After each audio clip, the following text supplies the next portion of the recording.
Hola, seguimos con la lectura de La melancolía de los feos. La respuesta a esos interrogantes me llegó en una andanada de imágenes caóticas.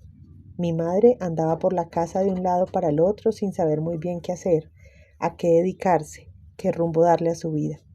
Mi padre se iba por todo el país buscando clientes para la empresa que representaba, entregando muestras de medicamentos, intentando ampliar la zona de influencia de los laboratorios que representaba. Y en esos largos periplos por ciudades pequeñas y pueblos en los cuales tenía que dormir en hoteles de mala muerte, seguramente conocía mujeres de distintos tipos.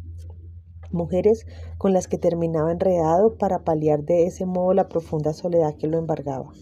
Mientras tanto, mi madre se quedaba en casa sola, como suspendida en el tiempo, sin saber qué hacer. Yo no era ninguna garantía de compañía para sus quebrantos de salud, su tristeza y su sensación de vacío emocional. En medio de ese caserón antiguo, en realidad éramos dos desconocidos que vagábamos como fantasmas extraviados en el tiempo y el espacio. Una noche, escuché unos gemidos y un llanto apagado. Pensé que ella estaba enferma y que de pronto me necesitaba para llamar una ambulancia o pedir ayuda. Me levanté de la cama con cuidado sin hacer mucho ruido y caminé hasta su habitación. Por entre la puerta entreabierta alcancé a verla de rodillas, frente a un altar que siempre estaba sobre su tocador. Era un Jesús crucificado y doliente entre nardos y rosas. Ella tenía un rosario en la mano, lloraba ahogada sin poder casi respirar y hablaba como una autónoma, como si se tratara de la voz mecánica de un robot. Señor, perdóname por nunca haber dicho la verdad, por haberlo traído del orfanato así, impulsivamente y sin explicarle nunca sus verdaderos orígenes. Me merezco todo este dolor que ahora estoy recibiendo, toda esta soledad, toda esta amargura. Nunca quise buscar a sus verdaderos padres, contarles que él estaba bien, que crecía fuerte, que es dulce e inteligente como ninguno. Y ya no tengo fuerzas para iniciar algo así, ya no tengo arrestos. Pero es que era un bebé tan lindo y yo tenía tantas ganas de ser madre, de cuidarlo, de brindarle una casa y un hogar. Y mira lo que he hecho. Perdóname, Señor, ayúdame, muéstrame un camino donde todo esto sea menos doloroso. No te olvides de mí, no me dejes así en el calvario extraviada, perdida, a la deriva. ¿Qué debo hacer? ¿Cuál es el camino correcto? Volví al presente. Los obreros estaban empañetando las paredes de la sala. Yo veía otra escena detrás del presente inmediato. Mi madre, con el látigo en la mano, lo blandía en el aire, lo agitaba y después lo dejaba caer sobre su espalda, que ya era herida y sangrante. Era un artefacto de cuero y metal con unas púas bien pronunciadas que de repente cortaban el frío de la noche y chocaban contra la piel, dejándola rasgada y sanguinolenta. Y mientras se castigaba con disciplina, con auténtica furia y arrepentimiento, continuaba gimiendo y balbuceando. Me merezco toda esta soledad, este abandono, este sufrimiento que cruza mis entrañas.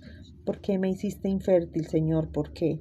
Dime, dame una respuesta. ¿Por qué me diste este vientre que no sirve para nada, que no es capaz de dar vida? Evoqué la imagen de mi madre, arrojada sobre el piso de su habitación con el cabello revuelto, semidesnuda, con la espalda azotada, llorando y atacada, y con el látigo en su mano derecha. ¡Qué imagen! Nunca pude recuperarme del impacto que me produjo. Quería ir a abrazarla, a consolarla, a decirle que dejara de castigarse de ese modo, pero por el otro lado había entendido perfectamente que estaba hablando de mí, que me había sacado de un orfanato cuando era apenas un bebé, que no podía tener hijos y que por eso mismo había recurrido a una estrategia tan desesperada. Era su gran secreto. Nadie podía descubrir la verdad, y mucho menos yo. Así que eché para atrás caminando de puntillas y volví a mi cama sin hacer ningún ruido. Un buen día, después de un duro enfrentamiento, mi padre empacó una maleta, sacó el carro del garaje y se fue. Jamás volvió. Recordé que cuando mi madre no estaba, yo abría los cajones de su closet y buscaba el látigo hasta dar con él. Mi madre no lo lavaba. En las púas podían verse los rastros de la última golpiza que ella misma se había propinado. Y entonces, como una manera de compartir el pecado con ella, la afrenta que le habíamos hecho a Dios, me quitaba la camiseta y me golpeaba en la espalda, así como había visto que ella lo hacía. Mi sangre quedaba también en el metal, y esa era mi manera de decirle a Dios que yo era el culpable de todo, el meollo del problema, la raíz del delito, el hijo maldito. Mi madre también usaba un cilicio en la pierna izquierda, un instrumento metálico con púas más pequeñas que se amarraba bien alrededor del muslo y que le dejaba la piel arañada y con llagas. A cada paso que daba, el alambre la cortaba y le recordaba su pecado, su flaqueza, su culpa. Yo. Sentí que el aire me hacía falta. Sin despedirme de los obreros que continuaban sacando escombros en bultos de cemento y en baldes metálicos, salí a la calle trastornado y con mareo. Ese encuentro con el pasado había sido demasiado. No podía más. Estuve a punto de vomitar y me tocó sentarme en el andén a respirar con calma por unos segundos. El jefe de la obra se me acercó al verme en ese estado. ¿Le pasó algo? ¿Se encuentra usted bien?, me preguntó poniéndome una mano en el hombro. Sí, estoy bien, gracias, dije controlando las arcadas. Creo que me intoxiqué con algo en el almuerzo. Regresé a mi casa y me recosté el resto de la tarde. Era evidente que yo había retenido ese pasado doloroso en uno de los rincones mejor guardados de mi memoria y que durante décadas no había querido salir de allí. Y al ingresar ahora, el olor de ese recuerdo putrefacto me había descompuesto. La ventaja es que ese rincón ya no podría volver a cerrarse nunca más. El aire había entrado para sanearlo definitivamente. Todo me daba vueltas y era muy confuso. No sabía bien cómo era que se había activado dentro de mí la culpa, ni tenía claro para nada el engranaje de mis pasiones, de mis afectos, ni las consecuencias devastadoras que más tarde arruinarían de un modo irreparable mi vida sentimental. Es cierto que heredamos una vida que nos viene de atrás y que por el otro lado hay un aprendizaje como producto de un contacto con el mundo circundante. Pero existe un tercer costado que cierra el triángulo y que siempre he considerado como el ángulo fundamental de toda vida. Lo que decidimos ser, lo que elegimos para nosotros y en lo que depositamos todo nuestro empeño.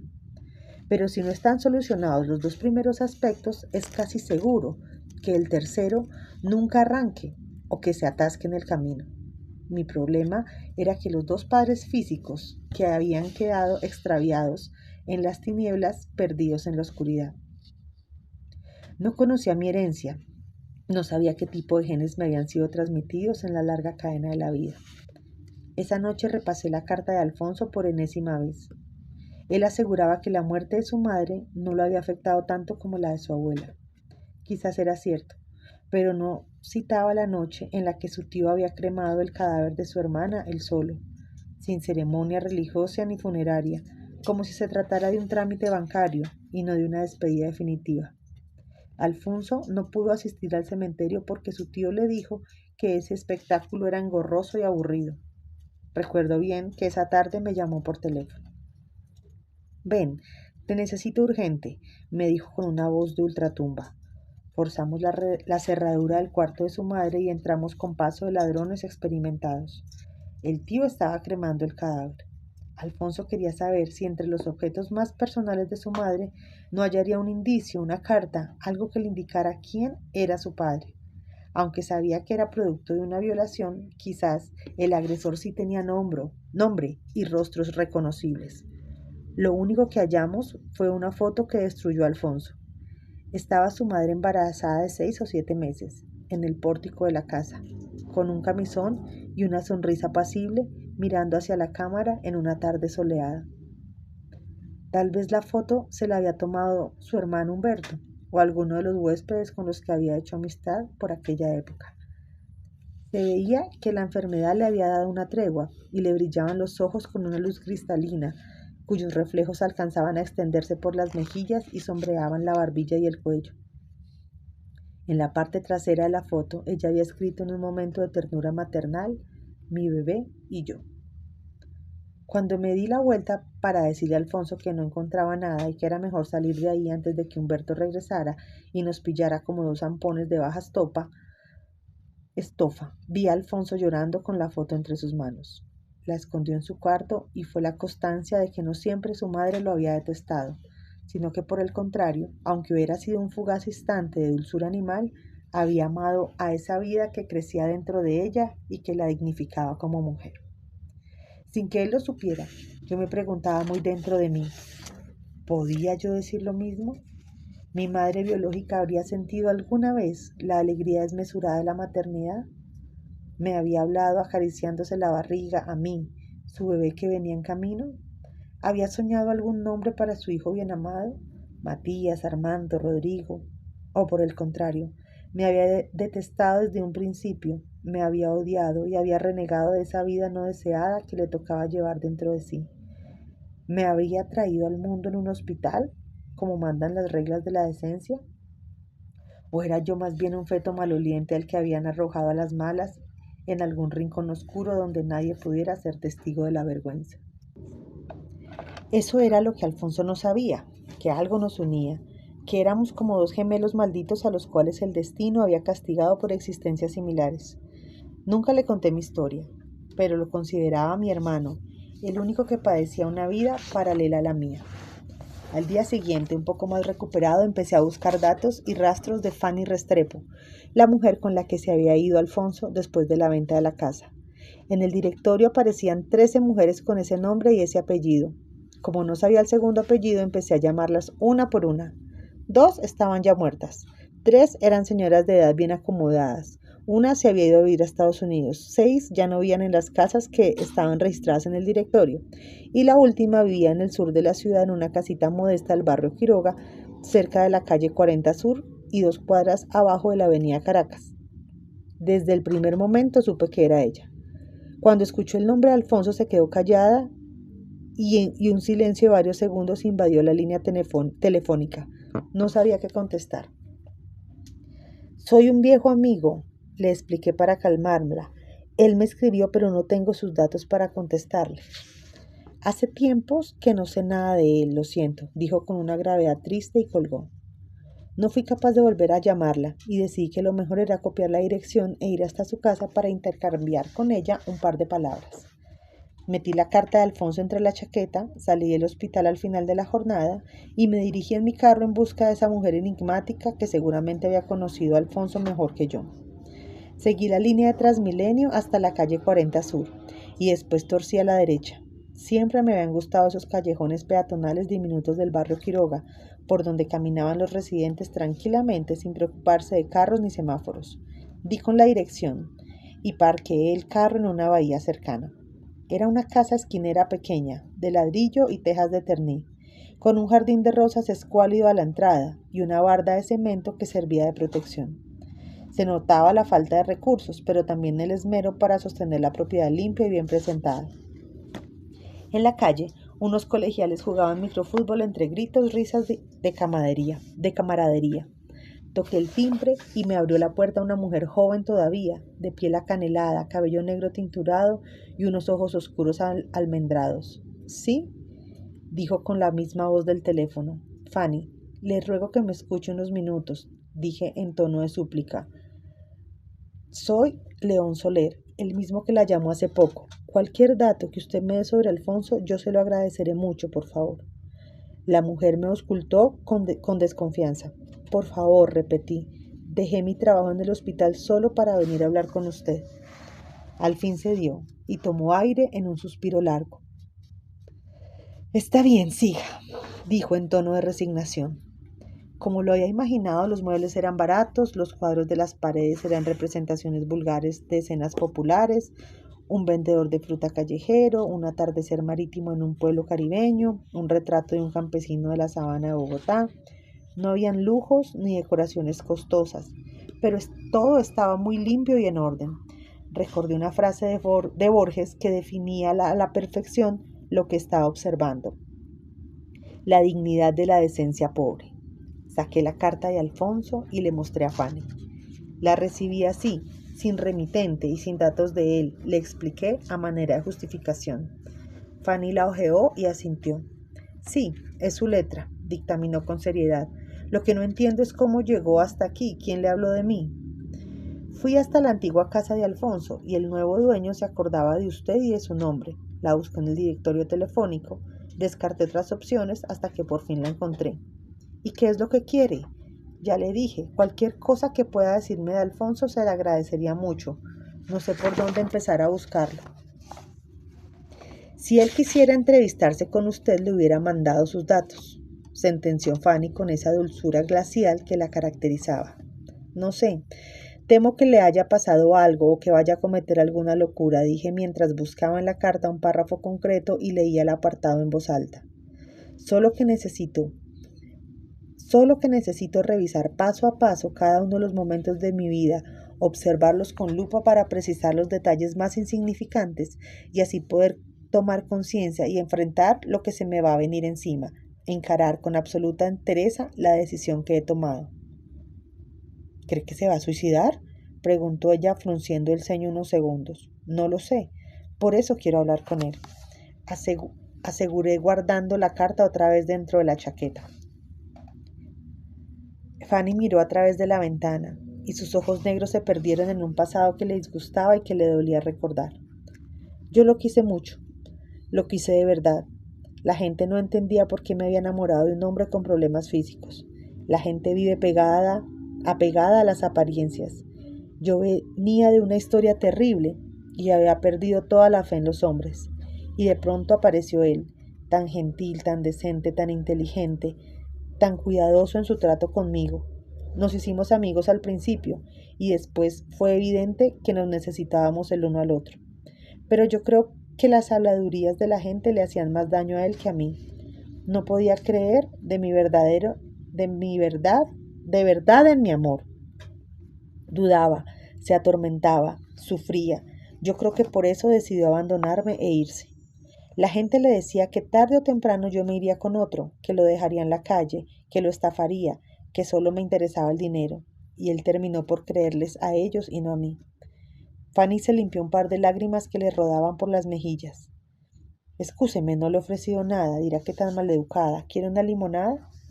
Sí, gracias. Ella salió y cruzó la sala comedor hacia la cocina. Afuera se escuchaba la algarabía de los jóvenes que jugaban el partido de microfútbol. Tuve la sensación de haber estado en esa misma situación antes, exactamente en el mismo lugar y a la misma hora. Un déjà vu que mi cerebro activaba de manera extraña e incomprensible. Fanny regresó con 2 vasos de limonada servidos en antiguos frascos de mermelada. Fanny, no quiero convertirme en una visita pesada y desagradable, pero quiero preguntarle si sabe para dónde se fue Alfonso, qué rumbo tomó después de que se despidió de usted. No lo sé. Él hablaba mucho del mar, de barcos, de hombres que le habían dado la vuelta al mundo solos en sus veleros. Era su tema preferido, una obsesión. Tal vez esté en un puerto, tal vez haya comprado un barco. ¿Nunca le escribió? Jamás. Esta casa me la escrituró él en contra de mi voluntad. Yo no quería aceptarla precisamente para no confirmar los chismes de la gente, pero él se empeñó. Después desapareció para siempre. Terminé la limonada y puse el frasco sobre la mesita de madera. No sabe cuánto le agradezco su amabilidad, le aseguré mirándola a los ojos. Lamento haberla importunado de esta manera. Voy a dejar el teléfono del hospital y mi celular por si acaso, por si de pronto él se comunica con usted. ¿Usted es médico? Sí, soy psiquiatra. Fui muy amigo de Alfonso cuando éramos niños. Le entregué una tarjeta con mis datos personales, me puse de pie y cuando estaba a punto de tenderle la mano para despedirle, un joven abrió la puerta de la calle y entró agitado y sudando a chorros por la cara y el cuello.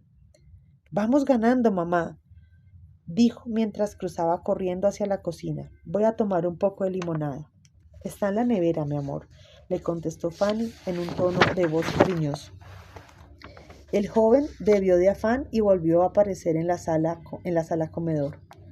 Es el señor Soler, dijo Fanny presentándome. Saluda.